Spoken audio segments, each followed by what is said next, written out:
Ben ritrovati cari amici a un nuovo appuntamento di Radio Chef. Anche oggi siamo pronti a portarvi a scoprire i gusti e i sapori del nostro territorio in questa stagione sempre davvero molto ricca da questo punto di vista, e ci stiamo già preparando anche alla parte più bella, diciamo, dell'autunno, l'attesa del Natale, questa atmosfera anche già di festa che si comincia a respirare. Noi ci prepariamo già prima perché gli appuntamenti saranno tanti e vogliamo arrivare a Natale una volta tanto preparatissimi, ma anche goderci tutto questo periodo di attesa. È per questo che iniziamo subito con il nostro ospite di Promoturismo FVG. Sarà Maria, naturalmente, in studio con noi a presentarci e a raccontarci dove andiamo oggi e cosa scopriremo. Allora Maria, a te. Ciao Barbara, eccoci, buongiorno a tutti i nostri radioascoltatori. E voglio partire subito con una curiosità, ovvero quella che mi piace sempre raccontare, che è una domanda semplice: quanti giorni mancano a Natale? Siamo a novembre, quindi iniziamo a fare questo conto alla rovescia. Oggi mancano 41 giorni, per i più precisi 40 giorni e qualche ora, quindi siamo quasi verso il numero tondo e ci piace raccontarvelo, ci piace questa attesa al Natale, come dicevi prima. C'è sempre questa voglia di dire: mi preparo in anticipo, quest'anno mi godo al 100% tutte le cose che ci sono da fare, seguo tutti gli appuntamenti per non rimanere indietro con nulla, seguirò tutte le accensioni natalizie di tutta il Friuli Venezia Giulia. E iniziamo però dai passi un po' più belli, quelli del regalo. Ci piace sempre donare cose buone a chi vogliamo bene e ci sono delle occasioni per farlo, e soprattutto per divertirsi anche in questi weekend prenatalizi con famiglia e amici. Una di queste occasioni sarà proprio uno dei prossimi appuntamenti che si terrà il 7-8 dicembre in una location bellissima del territorio triestino, perché siamo a Trieste con Farmer and Artist. Con me c'è il presidente di Galcarso, David Pizziga, che accolgo qui con noi con piacere. Ciao David. Buongiorno, ciao a tutti. È bello rincontrarsi anche e soprattutto per parlare di cose belle, di cose buone, ma questo evento in particolare ha una bella storia, una bella tradizione che va portata avanti, come dicevo, partendo proprio dalla sua location, che è una perla della città. La location è una perla, è un museo, fa parte di un'architettura meravigliosa, e quando sono stato più volte a New York ho visto che poteva assomigliare al museo di Guggenheim. Abbiamo deciso anni fa di cominciare a chiedere al Comune di Trieste, che ci aiuta tantissimo, di poter fare un evento che possa crescere e che possa essere, come dicevi tu, impostato prima delle vacanze, delle festività natalizie, per poter dare il massimo di quello che noi abbiamo dei nostri territori a chi visiterà questo posto. Questa location, secondo me, quando Sara Davis, questa famiglia, l'ha dedicato a Trieste per dare un tetto alle venderigole che arrivavano dal Carso, dall'Istria, dal Friuli Venezia Giulia a vendere in città le loro primizie, un po' è quello che ci siamo immaginati dover essere Trieste nel futuro. Quindi a un certo punto è la rinascita, diciamo, agricola, dell'arte del produrre cose sostenibili per un futuro e far diventare, come lo era e il potenziale di Trieste, che è questo, Trieste capitale dei Balcani, in modo che ci possiamo aprire alla cartina geografica verso destra e non solo verso sinistra, ovvero verso la nostra regione, che è il Friuli Venezia Giulia, e la nostra nazione, che è l'Italia. Anche perché possiamo sempre imparare cose belle, comunque, muovendoci in giro per il mondo. Noi da Trieste in Friuli Venezia Giulia lo possiamo fare benissimo, perché siamo vicini proprio a questi amici che dicevi essere dell'Austria, della Slovenia, della Croazia, con cui proprio stringiamo dei bei rapporti anche attraverso questi eventi. Sono cose meravigliose, sono dei mix, sono delle contaminazioni, come chiamiamo noi al Galcarso, del fatto che, faccio una metafora, la ruota ha permesso di percorrere più territori, e questa percorrenza ha fatto scoprire a noi più primizie, più cose buone da mangiare, e ovviamente con l'arte dei nostri cuochi, visto che parliamo ovviamente di piatti di cucina, possiamo poi con la nostra creatività creare un qualcosa che da quelle cose vengono valorizzate e il nostro corpo possa nutrirsi di cose buone. Ricordiamoci che siamo quello che mangiamo. Io ho una deformazione da farmacista e quindi sono molto appassionato a questo evento, e ribadisco anche un'altra cosa, magari il fatto di collaborare col Comune di Trieste e il fatto di collaborare con Slow Food in questo caso, ma anche con Campagna Amica, che è una branchia della Coldiretti, e con il Galcarso, penso che abbiamo messo e stiamo mettendo in campo il meglio di quello che c'è, in un evento che potrà crescere e potrà svilupparsi. In questo caso è un lascito alla città di Trieste, che potrà un giorno quasi praticamente nell'immediato futuro diventare in questo evento, con questo evento, una delle offerte internazionali più importanti della coltivazione agricola e della degustazione agricola di qualità sostenibile. Qualità e sostenibilità, queste sono un po' le parole chiave anche di questo appuntamento. Io ho avuto la fortuna di esserci anche lo scorso anno per vedere un po' quello che c'è, ma ti chiedo a questo punto, dato che ormai i più curiosi si stanno già facendo la domanda, cosa potremo fare in queste 2 giornate? Perché dicevamo un'occasione proprio all'interno del mercato coperto di Trieste per vivere l'atmosfera ma anche godere delle prelibatezze del Friuli Venezia Giulia e non solo, allargandoci anche all'oltreconfine, e ci saranno anche tanti laboratori. Ci saranno tanti laboratori. Le prime cose che abbiamo pensato è ai bambini, perché sono quelli che vanno educati per prima al buon cibo.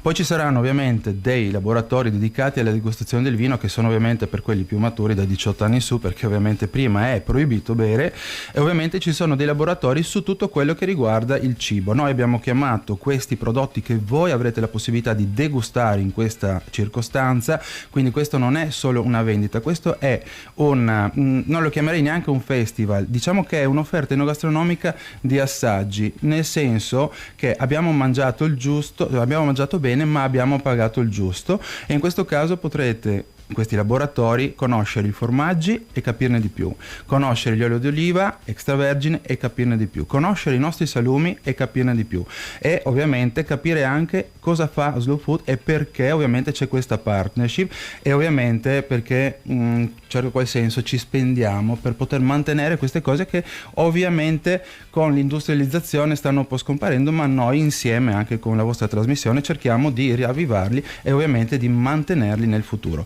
Cosa potremmo vedere? Potremmo vedere sicuramente qualcosa che è una base triestina molto importante, che sono i Capuzzi Garbi, ovviamente come presidio Slow Food. Ovviamente noi parliamo di Iotta in questo caso, ma potremmo parlare della Pittina, che è anche presidio Slow Food, che è uno dei prodotti che sarà ospite, ok, vicino ai prodotti della Baita, del Carso, di questo insolito nostro maiale che vive quasi allo stato semibrado. Poi potremmo avere i nostri formaggi. Ci sono degli ospiti che arrivano dalla Lombardia e dal Piemonte, di un formaggio che è uno dei pochi di meditazione che ha un invecchiamento di 5, 6 a 10 anni. Poi ovviamente ci sarà qualcosa del Friuli legato ai formaggi, che sarà invecchiato o maturato nel fieno, e così via. Ci saranno i nostri vini, i vini ovviamente macerati e non macerati, con ovviamente una conoscenza del Carso. Il Carso perché? Perché ovviamente è fatto di roccia. Quindi quello che noi cerchiamo di fare è di spiegare a chi potrà venire a degustare il fatto che si concentra sul Carso un sacco di qualità all'interno dei prodotti, perché essendoci poca acqua, l'unica cosa che può differenziare il nostro prodotto da un prodotto industriale è l'artigianato e ovviamente l'altissima qualità. Quindi esorto tutti quanti a farsi un giro in queste 2 giornate, a conoscere il sistema di come entrare, a controllare magari il nostro sito internet, a preacquistare, perché preacquistando avranno un biglietto di ridotto di entrata, avranno 10 euro mi pare al posto di 15, e il sito internet sul quale andare a vedere le cose sono www.trieste.green. Ovviamente l'abbiamo fatto in degli orari che possono ben collocarsi con l'orario dell'aperitivo, quindi si viene, si degusta, si compra e si fa i regali sotto l'albero, dicendo che ovviamente certe cose donate con il cuore, fatte con le mani e con il cuore, possono arricchire quello che poi è il sentimento natalizio del stare in famiglia, del dedicare qualcosa all'altro che gli possa far piacere, gli possa fare anche come si dice, non solo alla vista, al tatto, ma anche al palato. Bene al cuore anche direttamente, esatto. Quelle cose che colpiscono proprio direttamente. Poi avranno l'opportunità anche di conoscere i produttori, che non è sempre un'occasione così facile, quindi anche per questo vi invitiamo a venire, non mancate. Barbara, invece noi siamo curiosi, poi facciamo ancora un piccolo recap, che ho ancora una domanda per David, ma di scoprire anche la ricetta dei nostri ascoltatori del giorno. Anche questa è molto gustosa. Eh sì, Maria, è una ricetta perfetta anche per questo periodo di Natale, ma per chi magari vuole fare anche soltanto un aperitivo senza rinunciare al gusto e a qualcosa che sappia di territorio e stagionalità. Infatti vi propongo questa ricetta che era contenuta in una delle nostre brochure natalizie, quella che avevamo pensato proprio come un piccolo calendario dell'avvento, quindi ogni giorno avevamo proposto una ricetta aspettando la vigilia di Natale. Sono queste bruschette a radicchio di Treviso e crema di pistacchio di Bronte di Maria Armeli di Martignacco. Allora ci serviranno del radicchio rosso di Treviso, aglio, cipolla e porro, parmigiano grattugiato, olio extravergine d'oliva, della panna da cucina, della granella di pistacchio, dello speck, una baguette, della crema al pistacchio e sale quanto basta. Andremo a tagliare il nostro radicchio a julienne e lo salteremo con un filo d'olio, uno spicchio d'aglio e alcune rondelle di porro. Aggiusteremo di sale, aggiungiamo il parmigiano grattugiato a piacere e andremo ad amalgamare. Dopodiché tagliamo la baguette a fettine di 1-2 cm, adagiamo sopra un po' di radicchio condito e cuoceremo in forno per circa 10 minuti circa. Andremo a tagliare finemente la cipolla, soffriggeremo in una padella, poi aggiungeremo lo speck, uniremo la panna, la granella di pistacchio, andremo a cuocere per altri 3-5 minuti circa. Sforniamo le bruschette, aggiungiamo un cucchiaio di condimento e un po' di crema al pistacchio. E se volete prepararlo in una variante vegetariana vi basterà poi eliminare lo speck. Una piccola curiosità anche sul radicchio di Treviso: vi ricordo che il radicchio rosso poi in generale è una vera miniera di antiossidanti, quindi approfittatene in questa stagione, e in particolare gli antociani, a cui deve questo suo colore, e quindi un prezioso alleato del nostro sistema cardiovascolare. Meglio se lo consumate crudo, quindi se abbinate queste ricette anche a qualche buona insalata. È ricco d'acqua, povero di sodio, un po' diuretico e depurativo, e non può mancare sulla tavola degli sportivi. Se ha un sapore un po' amaro, ovviamente ricordatevi che è un amaro che fa bene alla digestione, al nostro fegato, ci fa invecchiare più in salute. E poi insomma è una questione di gusti, ma insomma il radicchio rosso è sempre un buon ingrediente e ci ricorda questa stagione. Vero, verissimo. Davide, hai visto che preparati che sono i nostri ascoltatori? Sì, devo dire che mi è venuta fame. Sì, è l'orario è quello giusto. È l'ora giusta. E allora, prima di ricordarvi l'appuntamento di Trieste, a noi piace respirare quest'aria internazionale, quindi insieme agli amici di Mein Sonntag, rivista di viaggi ed enogastronomia della bellissima regione Carinzia, iniziamo a prepararci proprio a questo periodo, a questa atmosfera, perché già in Austria si respira l'aria di neve e di Natale nelle ultime settimane. Le luminarie e gli alberi sicuramente non mancano, stanno decorando strade, piazze, poi ci sono le bellissime casette di legno che si preparano a distribuire il buon vin brûlé e del tè caldo. Sta tornando questo periodo per pensare a quando iniziare ad addobbare la propria casa per Natale. So che già molti di voi hanno iniziato a farlo, ma anche quali mercatini di Natale visitare, cosa regalare a chi, dicevamo, cosa servirà per la vigilia di Natale e dove trascorrere le vacanze invernali. Non lasciatevi stressare, intanto mood tranquillo per tutti voi amici, perché c'è anche il nuovo numero di Mein Sonntag che intanto stiamo sfogliando, che ha le risposte a tutte queste domande, o almeno sicuramente qualche ispirazione. Ad esempio c'è un racconto di una piccola selezione dei mercatini di Natale, delle esperienze dell'avvento più belle, in cui vi descrivono ciò che rende l'inverno in Carinzia così speciale, quindi potrete rispondere anche a questa domanda. Siete interessati invece a un viaggio in una città che magari non avete visto? Potete leggere il reportage sulla città dell'Italia centrale di Ravenna, chiamata anche la città dei mosaici, che affascina non solo gli amanti dell'arte. Poi ci sarà la presentazione di 2 vini speciali: uno arriva dalla Slovenia, ottenuto da uve bianche e rosse, l'altro è Ramandolo, disponibile solo in una piccola zona del Friuli. E poi c'è la collega Alena Hall, che ha portato con sé una fantastica idea per una ricetta perfetta in questo periodo, ovvero lo sciroppo di zucca, che può essere utilizzato in tantissimi modi. E quindi io vi lascio proprio a queste pagine, vi lascio far ispirare da queste idee, dai consigli, e potete ovviamente visitare la bellissima Carinzia proprio a partire già da questo prossimo weekend per l'apertura dei tantissimi mercatini di Natale, di cui parleremo a partire dalla prossima settimana. Quindi vi porteremo un po'